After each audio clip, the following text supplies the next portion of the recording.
almost forgot.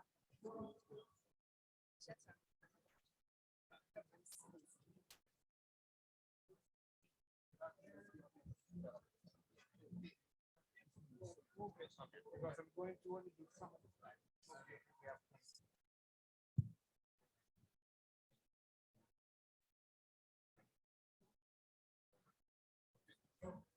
Test, test.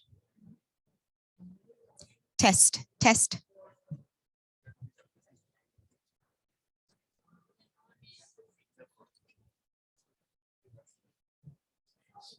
Test, test.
Test, test.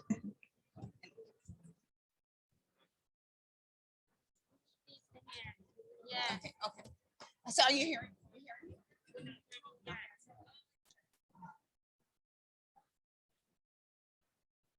Are you hearing me now? No.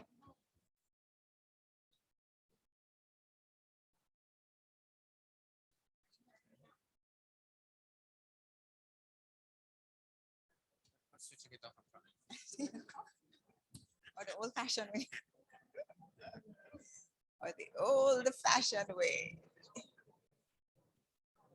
I was trying to get a coffee, but they had stopped in the Australian, and the other place the line was too long.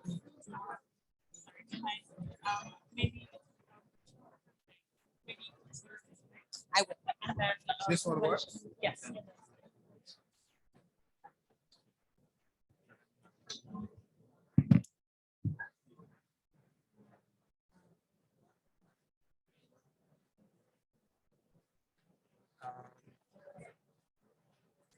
So,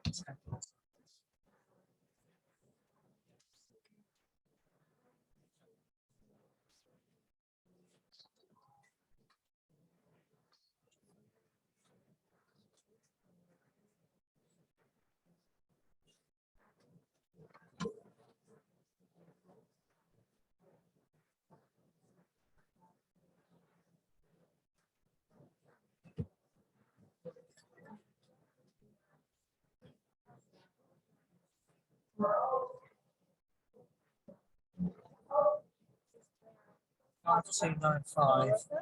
Sorry? Is there a problem with all of them? There's a problem with all of them. It's because I've had no opportunity to recharge any of the batteries because we've just been back to back to back to back to back. So, apart from the fact that the headsets have all just died because they've been back to back to back to back all day with no recharge time. Apart from that, all's fine. Is it possible for the mic to work? The mics work, you just can't hear that they're working. charging moment. Sorry? You're going to get one that goes now. Well, we just have to go into the very last session. So, yeah, no, I'll.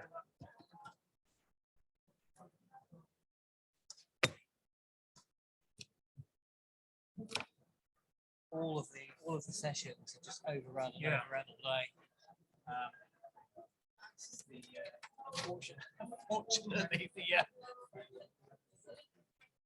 reality that the vast majority of them are.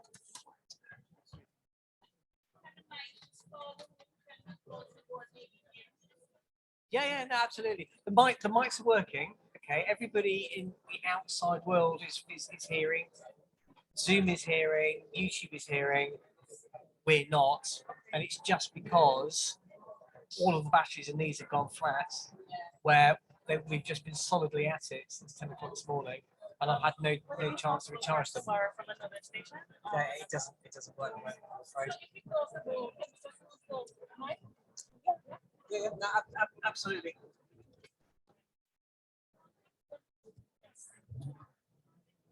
How far do you have been using these for the entire day? Yes. So the batteries are there. So we're not going to. Okay. So. But when you're, it will seem very odd, very strange, but when you're talking into a mic, it is still going out on the live streams. Okay, all right, so we're talking to the stream. You're talking to the stream. Okay, all right, no problem. So then have to project some of us together. Sorry? Then we have to project some of us together. Yes. Can we start? Yeah. Please do.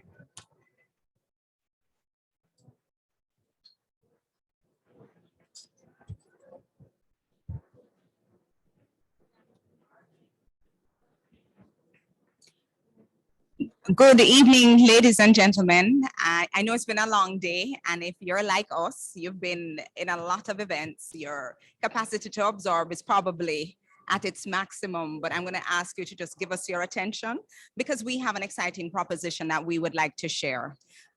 Last week, CDB introduced our recovery duration adjuster, and we are pleased to reiterate our proposition. So without saying too much more, I will show you a short video that gives an overview of this new tool and what we feel it can accomplish. And then after that, Dr. Jean Leon, the president of the CDB, will give you a presentation which will go more in depth into our proposal. So thank you very much for your attention. And without further ado, I present the recovery duration adjuster. The Caribbean is a region rich with vibrant cultures, people, and scenery. But as mostly small island developing states, we face unique economic, social, and environmental challenges. Our geographic locations, as well as social, economic, and environmental conditions, leave us vulnerable to external shocks, whether they're financial, trade, health, or even climate related. In cases where developed countries face similar events, their ability to recover while still preserving the welfare of their citizens differs vastly. The fact that it takes a Caribbean country 3 times longer to recover from a natural hazard than a developed nation underscores the need for an upgraded measure of vulnerability for small island states in the region. For 40 years, while the region has been battered by natural hazards, we have continued to use the same vulnerability indices as larger or more developed countries.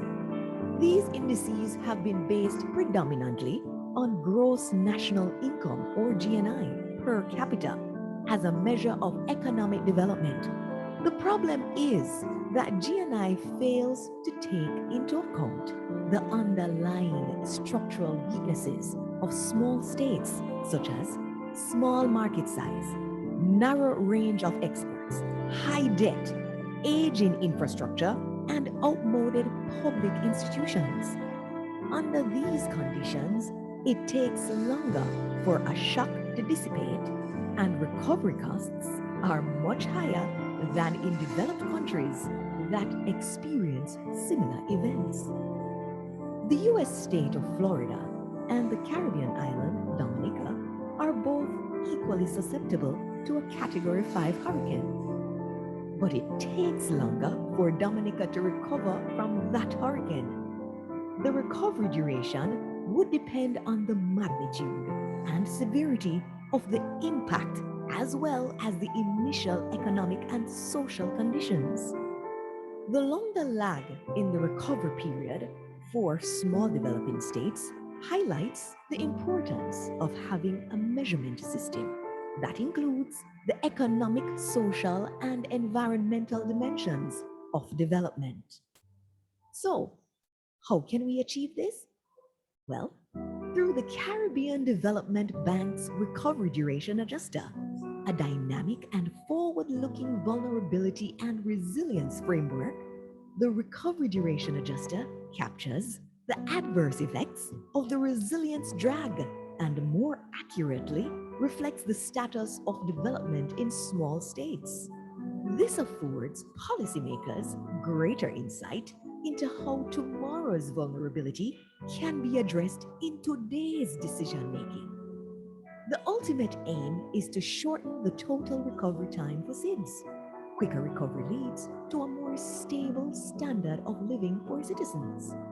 CDB's Recovery Duration Adjuster is a more comprehensive measure of the economic, social, and environmental reality of small island states.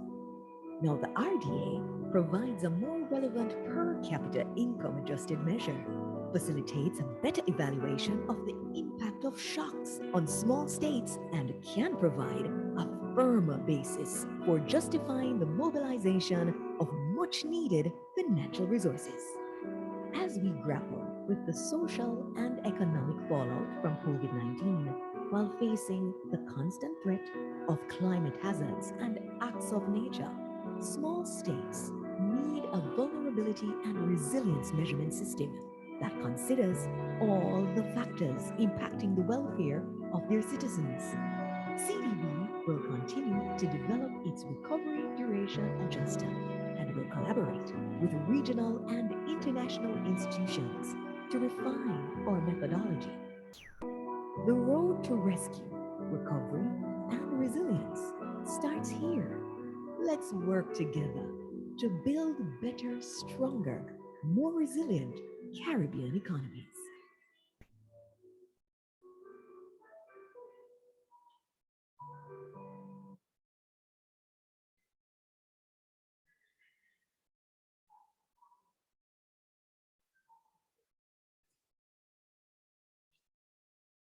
Thank you very much. And now I present President Jean Leon, and he will give the full overview and the details of the RDA.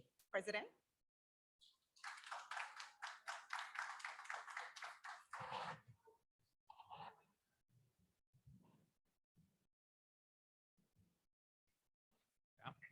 Very good. Can you hear me? Okay. So what I want to do is give you a, let's say, focused view version of this. I'm one, mindful of the time, but two, I want you to go straight in and see what it is that we are going to do. So I will not go through the slides. We'll just zero in on where we need to be at whatever point in time. So to understand what this is doing, let's put where we are in a little bit of context. At the moment, the countries in the region are effectively in what we call the perfect storm situation. And it's a perfect storm because they have three related and interrelated problems. The first is there's a legacy problem. And the legacy problem is where the countries were before the pandemic. And that's all your structural weaknesses, your implementation deficit, your high debt, and what we can say, your weak infrastructure. Okay, all the things that have made it difficult for us to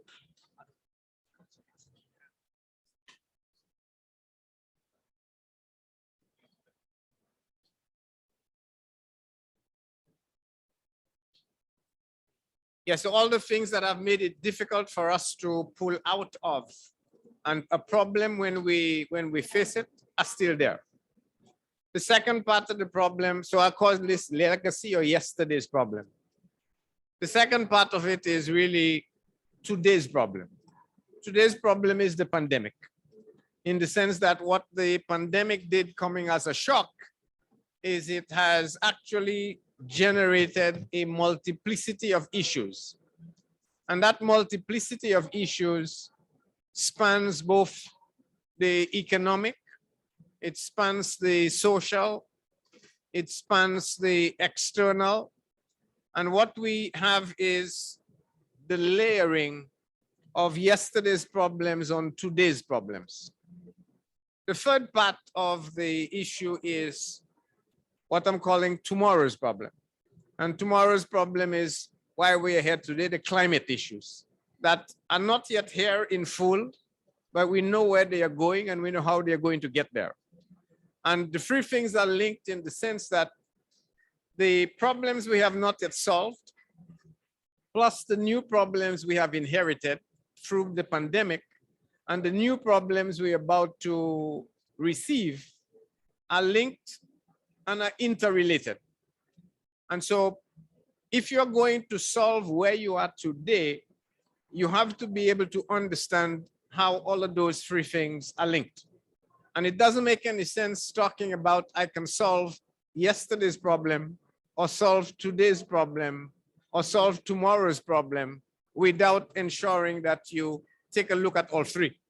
And so it's a complex problem because not only is it spanning yesterday and tomorrow, but the bigger part that makes it complex is governments are now tackling the problem as if all they need to focus on today is the pandemic. And they will throw everything they have at the pandemic. But by the time tomorrow comes and you have the climate problem, if the solution you put into today's problem is not consistent with where you should be for tomorrow's problem, then you just shift the problem from one to the other. And you're not really solving your problem. So you have to be able to see how the three things are connected. The second thing that makes it complex is we have what we are calling vulnerabilities in our space.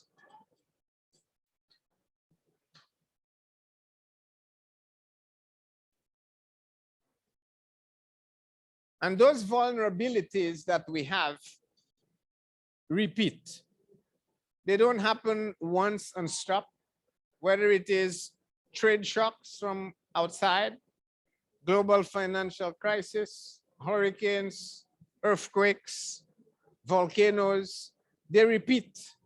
And because they repeat, if you end up ignoring that particular element, as you design policies for thinking about today and policies for thinking about tomorrow, then you will again miss a very significant part of your problem. And one way of thinking about this is, we say when you first take debt to invest and your economy is growing, and then the hurricane comes and the hurricane wipes out all of your infrastructure, as it did in a Dominica or a BVI at that particular point, the debt that you took to build before the hurricane is not wiped away. It's still there. But it's not that it is only still there. You have to borrow new to actually allow you to rebuild. And God forbid if another one comes back the following 2-3 years later, it wipes away again what you just put in. But now you'd have two amounts of debt to repay and maybe a third to borrow to bring you back again to where you are. And so that complex of issues that we face, we think one calls for a holistic situation that recognizes the three elements that make up what constitutes how we operate in the world. The first is, and you'll all understand that well, the short-term stability framework that an institution like the IMF puts on you, which is your debt sustainability framework, which effectively says, can you continue to service your debt? Are you solvent? Or do you have a liquidity problem that needs to be addressed? The second is the longer-term investment growth problem that the World Bank's framework handles, that now tries to take you from where you are to a stage of development. And the third is what the UN is now concerned about, which we are calling loosely a resilience framework, where you want to take account of your SDGs, but you also want to build it with resilience, especially with regard to climate. And so we need to find a way of marrying those three concepts. And when we marry them together, what I think we end up with is a vulnerability resilience framework that spans time and allows us the ability to be able to see how our problem of yesterday, today, and tomorrow can be viewed in a holistic frame. And when you do that, you realize that there are three parts to the solution. The first part is, how do you rescue when you are in a disaster mode? The second is, once you move out of rescue, you need to move into recovery. And everybody understands that well. A hurricane goes by. Your first line is, how do you get water to people? How do you put them in shelters? The second is, you start with the cleanup. And the cleanup now begins to allow you to grow, but you are really not yet putting yourself into your longer term trajectory. And that longer term trajectory is your repositioning. And your repositioning in that sense now says, how do you transform your economies from where it is post the disaster to a better place with potential that can allow you to grow? So that is what we start off with, in that we say, whenever you have disasters that occur, shocks that occur, you need to have a three-phase approach to examining that problem: a rescue, a recovery, and a repositioning. But it is equally faulty to say that the policies you're going to use across the three phases should be the same. In fact, it cannot be the same. So we need separate policies for rescue, distinctly different policies for recovery, and a third set of policies for repositioning. But what you will realize is all the policies we are talking about require one particular element, and that is finance. Without money, you cannot do anything. So therefore, what you need is financing tools and instruments for rescue, financing tools for recovery, and financing tools for longer term repositioning. And those tools, in a sense, already exist, but they are not necessarily applied in that particular form. So when we talk of rescue financing, you're now talking short-term emergency, short-term liquidity support, short-term funding that are simply assistance money. Like we did in the case of the global financial crisis, we did in the case of the pandemic, but these are short-term funds and they come with different conditions. They may be grants, they may be aid, they are not your typical loans. Now you have short-term recovery, which effectively is to rebalance, to take you out of where you have fallen to the beginnings of where you want to go. And that now requires things like what we at the bank use, like policy-based loans, or it might be some 3-5-year loan program, which will take you part of the way, but not exactly where you want to be. And the terms of that will equally be different. You'll be monitoring it in a different form. But when you move to the third phase of repositioning, at that time, what you really want is financing for longer term finance, where the measurement might take a longer time before you can actually start to see the benefits of that particular line. And so the terms of that financing ought to be different. The problem we face is the international architecture as is now does not allow for that differentiation. And even when it is longer term, it does not provide you with the means to benefit from the problems that you face. And the problem we face in small islands is one of resilience. And let me explain that before I go on. When we say resilience, we have to understand resilience as what will provide you with sustained development. And keep the word sustained development in mind. If I am flying, sustained means I can keep at one level. If I start to drop and I sink, I no longer can say I'm sustained. So therefore, anytime I begin to drop, if I don't have the ability to come back up, I really cannot talk about remaining on a sustained level, let alone continuing to grow. So if you're going to be resilient, you must have the ability to recover and recover from any shock that actually hits you. The problem is that when a shock hits you, the shock does not address one slice of you. The shock addresses the whole of you. So in the case of the pandemic, for example, you had an economic shock. People lost jobs, unemployment rose, poverty increased, education got hit, people couldn't go to school, health systems crashed, mental problems arose, gender-based violence increased. All of this is happening at one point in time because of that shock. So therefore, if you are going to talk about resilience as recovering, then recovering cannot be about one part, which is just, did I get my job back? Or did my GDP grow back? It has to be the totality of everything that went south. And therefore, recovery has to be seen just as development ought to be seen as a holistic concept. So because it is a holistic concept, when you say resilience, it must be resilience across a number of dimensions. And so we have chopped this down into saying there are 5 dimensions that make up the whole. The first is social resilience, which talks about people, whether it's health, education, cultural mindset, how they see life, the social part.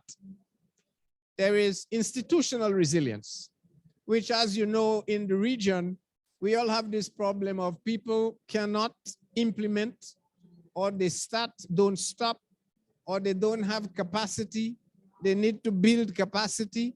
So resilience means the same way when a shock occurs, institutions go south. How do you rebuild institutions? The third is your productive capacity resilience. That one is easy to understand. In the same way that your capital is crushed, whether it's your schools, your roads, your bridges, and therefore your economy cannot recover, we have to be concerned about how do we rebuild those capital elements to be able to now allow capital to be transformative to get capital into output. The fourth is what we can call environmental resilience. And environmental resilience is quite clear. That's what everybody is talking about. Climate, that's one of the things we want to talk about, and how resilient can we be? And we talk now about the Build Back Better movement, or the Build Forward Better movement. And the fifth element of resilience, which underlies all of that, is financial resilience. Because without the ability to access finance, without the ability to borrow, you clearly cannot pull yourself out, no matter how well-intentioned you are. So we need to be able to tackle all 5 of those, not necessarily all at the same pace, but for sure all need to be in our framework as we tackle the idea of rebuilding to be able to maintain sustained development. So where does that enter the picture that we are trying to establish? It enters the picture we are trying to establish because in the broader scheme of things, what the world tells us is we are too rich to get help. And so they base that on simply the idea of GNI. Your GNI is 10,000 per capita. Therefore, you don't need help because there are so many more countries that are poorer than you. And so the only way you can access finance here is if your GNI is small. But because it is large or too large, we cannot give you any help. So we start from that perspective and say, for the last 30, 35 years, we've been struggling. Every time we say to the international community, GNI is inadequate, they say, yes, it's inadequate, yes, it's inadequate, but that's as far as it goes.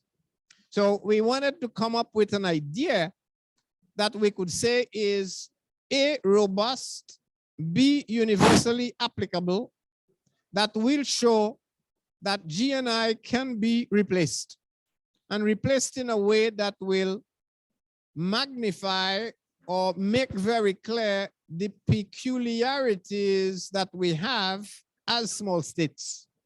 And that is how we came up with our recovery duration adjuster. Now, the idea, which is fairly simple, and I will tell it to you and come back and explain it, is that what if we can establish a value to recovery? If we can put a value to recovery, then what we can say is, I may very well be starting at 10,000, but after the event occurs and I no longer can claim I have 10,000, then it would be totally unfair to tell me that my access to finance has to be based on 10,000 when I no longer have 10,000. But how can I say I no longer have 10,000? If it is the case that I get hit and I crash and I recover within a year, that is temporary. So for all intents and purposes, my 10,000 stays exactly as is. But if it is the case that after I get hit, I fall, and I stay at that level for a long time, then it cannot be the case that I am in the doldrums for years and I am still being earmarked as though I was at 10,000. But you have to be able to quantify that, and quantify it in a way that you could say is really very, very clear and applicable to everybody. And so I start off with an example to be able to illustrate this. I say before I tell you how it is, you have to distinguish the three parts of an event. The first part of an event is, what is your susceptibility to an event? And that is typically where we are when we talk of vulnerability. You are subject to, may be impacted by something, so you are vulnerable. Beyond that stage, when the event occurs, hurricane, non-hurricane, you no longer are in the realm of probability. The event has occurred, and at that time, it has an impact. Once we get past the impact, depending on how deep you fall, the question is, how quickly can you get back to where you were before the event occurs? And the sad truth is, in the region, it takes us 3 to 4 times longer than a developed country would in terms of recovery. And the example, which is where I was talking a little while ago, to illustrate that is, Maria is coming through the Caribbean. Okay, Hurricane Maria. The probability of it hitting Dominica and going on to hit Florida in the same year are the same, right? In fact, we know once it starts across the Atlantic, it's going to hit somewhere. So the vulnerability is in fact identical. But when Maria hits, if it hits Dominica, what we do know is, as happened, it crashes Dominica 200% of GDP. That same storm, if it had gone straight and hit Florida, would wipe out Florida, but it's only going to wipe out not 200% of GDP of the US, but 1% of GDP of the US, because the remaining however many states, 50 states, are alive and well. And the ability to recover fix Florida maybe 1 year, whereas Dominica may be 10 years before Dominica can get back to where it was before Maria hit. So if you focus on vulnerability as a probability vulnerability aspect, you are missing out the most important part, which is your resilience, your ability to recover. And so what we have is this chart here that shows you, in essence, what we are trying to measure. If I am ordinarily a country like a Dominica, and I am on this trajectory up to 2017, if nothing had happened, I have a vulnerability, but nothing happens, I would continue to grow along this blue chart. So that defines growth. The vulnerability occurs right here. If I am a low resilience country, which means it'll take longer for me to recover, my recovery to get back to this point by 2020 is now going to take me all the way to 2028 before I can get there. If I have high resilience, like a Florida, I'm going now to go down a little. And even if I had fall as much, but my recovery is going to be that much more to get to that same level, I get there in 2023. So this difference between where you would be if you had ordinarily traveled and how much longer it takes you to get to the same level post the event is what we are calling your resilience drag, or conversely, your internal resilience capacity. So it says, how long will it take you under your circumstances when the event hits, depending on the magnitude of the hit, and depending on what you want to measure, if it's just GDP or all the elements of development, to get back to the level that you are measuring. Now, in the case of the GNI, if we start with GNI here, right, and we would have moved from GNI this 20 to 50, the question will be, after the occurrence, how long does it take you to get to your GNI of 50?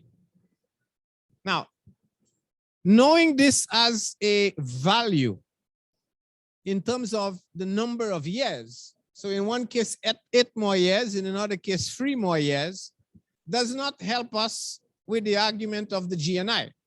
What we now need is to convert these number of years in terms of what would it take to move you from this point here to the point up here.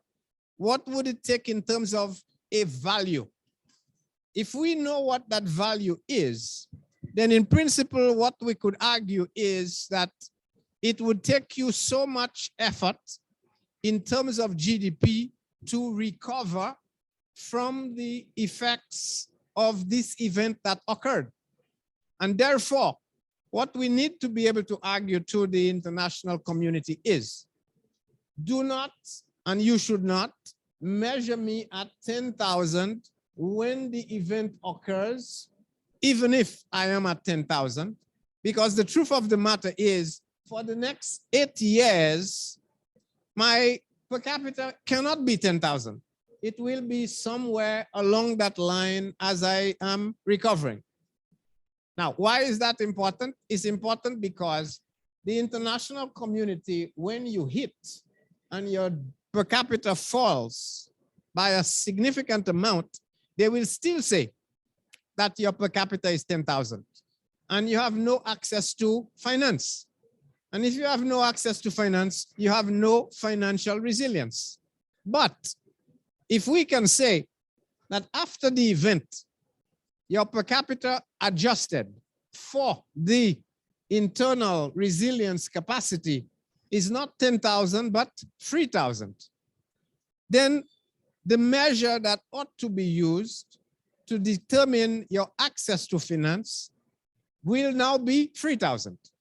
that I think is a equitable way of saying all countries, depending on their internal resilience capacity, can be measured on the same scale to say whether we give you external access to finance or not should not be based on a raw income per capita, but on a resilience adjusted measure of per capita.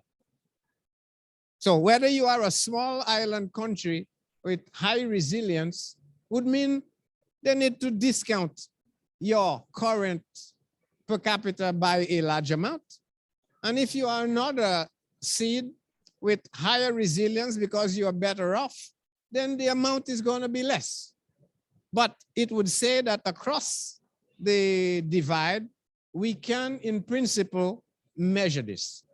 So this is the concept, so the next chart. This is the concept that we have put across, and that is it in a nutshell. So we said the GNI to access to finance, we said is not adequate. A shock occurs. When the shock occurs, it's either exogenous or endogenous. Now, endogenous here means we mess up. Okay, we do something stupid, fiscal, we spend money we shouldn't spend. Now, we want to separate it because you don't want the international community to say, you guys are always screwing up, you don't know what you're doing. So let's separate it and pull it aside. But the exogenous ones that we know we have no control over, for example, climate, all right? No control over. When these shocks hit you, you have to be able to manage the fallout. And the fallout will be in three parts. First, what's your vulnerability? Now that is where the vulnerability indices are. They measure small states vulnerability, okay? Whether you are small size, you have small population, a large part of your population is on the seaside, you are concentrated in your exports, you don't have an ability to do whatever, we say you become a vulnerable state. But in essence, what they're saying is the probability of you being impacted in a material way is defined by a certain measure. Okay? When the shock occurs, that vulnerability becomes an event. And what we need to be concerned about is the magnitude and severity of the event. When we establish the magnitude and severity of the event, we now need to establish, as I showed you in the other chart, the internal resilience capacity, which will depend on your initial conditions, okay? What type of economy you had, what sort of things you had going. It will depend on the magnitude of the event, how big the fall is, and then your ability to transform, in the case of a hurricane, the marginal efficiency of your capital. What type of new investment you can put in, how quickly can it transform? How will you be able to regenerate your production? If you can capture that now through the condition of a duration measure in years, we now need to translate that into the adjuster, which is a dollar value. And we do this through the principle of what we call a compensating variation. In other words, I need to be able to, and that's the trade secret we are keeping now aside. Okay, how do we convert this element here into the numeric value, which is the adjuster? And when you have that adjuster, now you take the original GNI 10,000, big, it will shrink, as they say, small up itself. It will small down to this yellow measure. And if that yellow measure now is 1/2, 1/3 of the bigger measure, now what we want to say is, this is what should grant us access to concessional finance. Okay, so that's the idea that we are putting through. The concept is clear. What we need now is to do the magic here in terms of calibration, existing examples of countries that across the world, both Caribbean, Pacific, African, Indian Ocean, that can now give us a sense what has happened when recoveries occur. Now, we do know, for example, the last global financial crisis, 2008, seeds in general, of which we are part, recovered within 1 year in terms of GDP per capita. They recover within a year. On average, our countries in the Caribbean took 4+ years. There are a couple that took 10 years. And there's one or two in particular we would name that have still not recovered. They're 2008. Now that is just GDP. We are not talking about the social, the institutional, and the other elements that make up welfare. And so one of the things we are looking at is, although we are in general talking about GNI because we want to focus on access to finance, the general measure you want is not GNI, but economic welfare. Because when the event occurs, your welfare is going to fall by a sizable amount.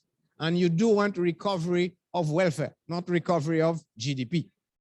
Okay, so that in principle is where we are. As I said, we are moving into the empirical phase, which will allow us to calibrate and remap the duration measure into a value measure. And we'll call this our one vulnerability and resilience framework, because it's no longer an index. The index, as I said, was in one little part of the bubble. The framework is the bigger picture that we are trying to do. And the application of the framework is the GNI to access to finance, where we are going to propose, or we are proposing, adjusted GNI to access to finance. But it's resilience adjusted GNI as the measure into access to finance. So there you go. That's the, and you could see how the name comes about. It's recovery, but it's recovery duration. Yeah, the duration for your recovery. You could literally think of it in that way, duration of your recovery. And it is an adjuster to GNI to take into account the duration of recovery, recovery duration adjuster in dollar terms. Okay.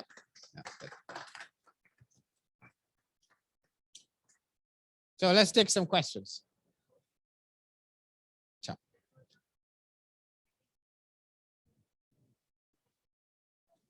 You maybe need to either use the mic, or is there another mic? Oh, I need to listen? Yes. Okay.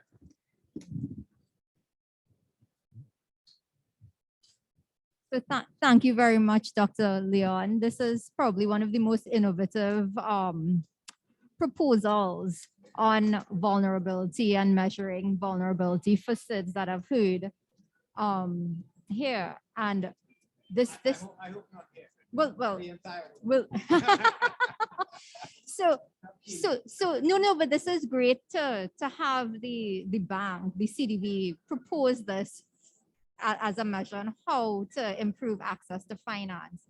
But in terms of this duration adjuster for specific events, considering that, you know, with projected climate change, we are going to have events happening faster and more intense, and how is that going to affect the development and the application of the adjuster? Yeah, all of that is included, because one of the distinguishing things I talked about was we are moving from the backward-looking measure of an index to a forward-looking dynamic framework. And so once we move beyond the idea of the event is a probability to the event has occurred, the duration itself is not only a function of what you have experienced. It's a function of what you begin to do, when you begin to do it. Is there another relapse that occurs in the period, and how does that accumulate to get you back? Remember, what you want is to get back to the point of recovery. And so to the extent that we do know, one, we have repeat events. B, the occurrence of those repeat events are now increasing in intensity, and we can model projections going forward with regard to the occurrence of those events arising out of climate change. All of those will determine, in essence, the duration to get you back. Because as long as there's a probability of it occurring, and that probability increases, the time it will take will therefore have a longer gestation than if you did not have a repeat. So the framework allows you to begin to incorporate future probabilities of how climate is going to evolve. So, and I'm glad you make that point, because the way we characterize it is, whereas a vulnerability index is static, this framework allows you to model the evolution of vulnerability. That's the dynamic part. You can model the evolution. And so it is really only up to a matter of how sophisticated you want to go, how big you want this to be, and the sky really is the limit. Because what we could do is, you can say it is a function of and have a parameter, but that parameter now can be obtained from a whole satellite account in the background, where you could have people working in a very massive way on just the element of climate projections. And that whole climate projection can enter just as one parameter, the increased probability of the next climatic event occurring. And that's all I need to say, my duration is going to increase, as long as I have the appropriate measure. So I can do many, many things there in parallel on the side, but the concept of the framework holds and holds well.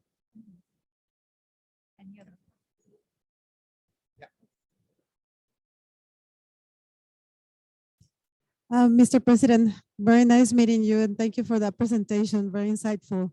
I hear that the bank, the CDB, has been working on this framework for quite some time, or not? Is it very new? Okay. So what has been how fast? So just before you continue, with one caveat, we okay. just were talking about the distinction between the vulnerability index and vulnerability resilience framework. The part that the bank has been working on for many years, over many iterations, is the vulnerability index. What is new is taking it from the vulnerability index and creating the vulnerability resilience framework, backward to forward looking in a dynamic framework. Excellent, thank you. So that absolutely gives me a lot of context, because I've been following a little bit the back process of this. My question is, how far advanced is the bank in bringing this framework to the international partners like the IMF, the World Bank, and what has been the response of those key partners when the CDB proposes this framework, especially for small island development states? Well, one, as I said, is brand new. The first rollout of this on the international stage was last week, Thursday, at COP. And how was it? And we offered to repeat it here for you. So nobody else, in a sense, has seen it. We have tested the idea at various fora with a few people that we've been talking to in terms of the internal coherence of the logic. Yeah. So the next big target is really, this is clearly for our use, but what we really want is a tool that can be adopted by the international community. So where we are looking to go with this is the UN Committee on Development Policy that meets every 3 years, and they just met February of 2021, when they reiterated that access to concessional finance is going to be based on GNI with a little bit of the HDI, the Human Development Index, and a little bit of vulnerability, but nobody knows exactly what that means.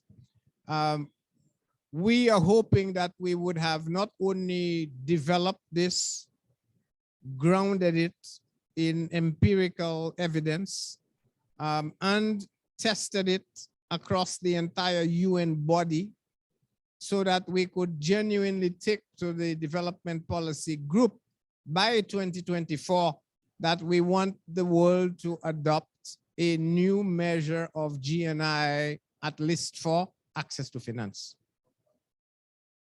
So that's where we are going with this. And the only two criteria we have to keep in mind, if you're going to do this at the UN level, which means 200 countries in the world, it has to be robust and it has to be universally applicable. The robustness of the logic, I don't think we have a problem with. The universality of application is what we have to demonstrate through appropriate empirical methods, that the methodology is sound and the application can be across the board. That's the only way the UN will stand up and take notice, because that's the only reason why they work with GNI. GNI is a universal metric that can apply to all countries, even if it is imperfect, but it allows you comparability. So you cannot go to them and say it's not good unless you have something that you can replace it with. So that's where we are going. I can't see the IMF or World Bank or any other body for that matter seeing a problem with this. I mean, they have no stake in the game. It is really, can we advance knowledge? Can we advance applicability? Can we make something more equitable, fairer to countries that have issues? And that's what we are trying to do. Because I think, as I explained, there is nothing preventing the US from saying to Dominica in a UN assembly, we have the same vulnerability as you. So how can you come and say to the UN that we Dominicans need more special treatment because we are vulnerable? It has zero universal applicability. The person in Brazil will say, we have vulnerability from fires. For California can say, we have as much vulnerability as you. So you cannot distinguish and make a case for special treatment. And I'm saying, let's not start there. I don't want you to give me special treatment because you will push back. But what if we say that there is a measure of internal resilience capacity? Now, at that point, hands down, I shouldn't have any problem in convincing anybody that Dominica's resilience capacity is much, much less than that of the US, even if they have the same vulnerability. So at that point, I'm playing level playing field.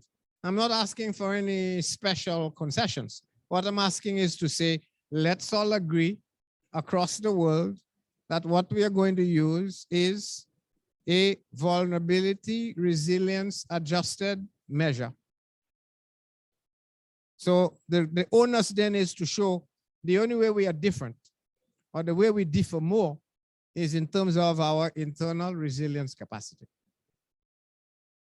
Once we can demonstrate that, there's no argument to raise. Well, let me tell you, congratulations to the CDB for leading the charge and for creating innovation and bringing these solutions for islands. Thank you. Thank you. Yes.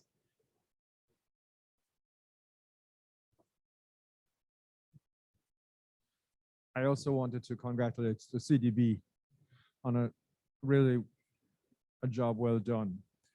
I was curious to know if you had taken an example, for instance, Dominica perhaps, and sort of worked it through to see how the adjustment factor, what it would do to their GNI.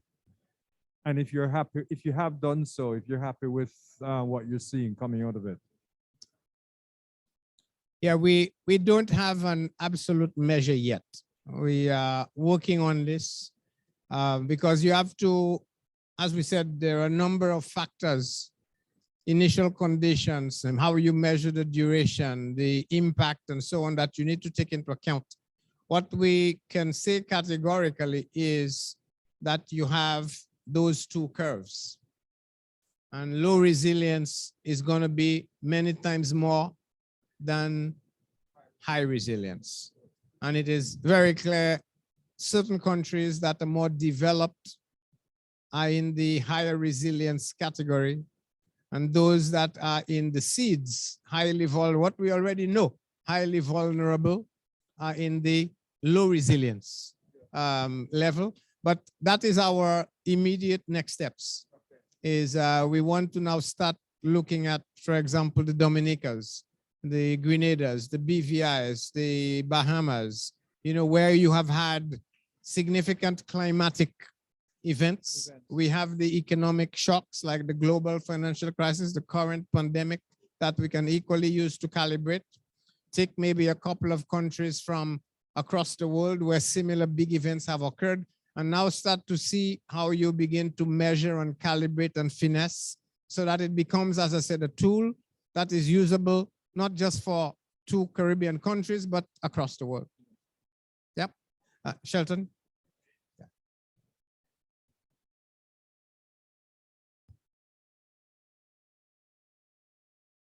Oh, we can't hear you.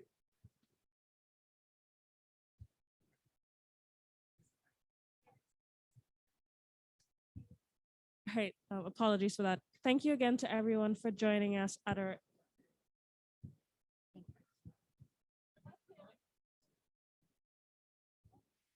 I just want to thank everyone for joining us at the AOSIS Pavilion today. Thank you to Dr. Leon, President of the CDB, for speaking to us today about the adjuster. And since we do have another event, unfortunately, we do have to stop, but we can see that it was a very insightful presentation. And we just want to thank the CDB again for hosting it here at our pavilion. Thank you for everyone online for joining.